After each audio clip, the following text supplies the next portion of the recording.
Hi everyone, welcome back to Trading for Beginners. In this video, we are going to be learning how you can download and install DEGIRO application on your smartphone, whether you are using iPhone or Android. So let's get started. First of all, open your Google Play Store or your App Store and also make sure that your device is connected to a stable internet. Once you do that, go to the search icon and in the search bar, type in DEGIRO and search.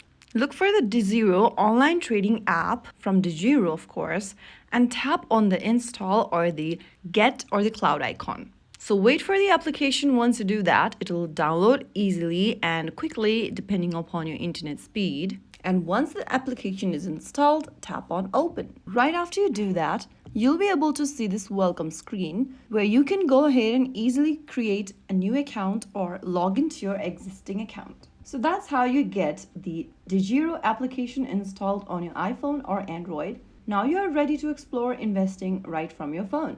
If you found the video helpful, don't forget to like, share, and subscribe to our channel. I will be back again in the next episode. Stay tuned and thanks for watching.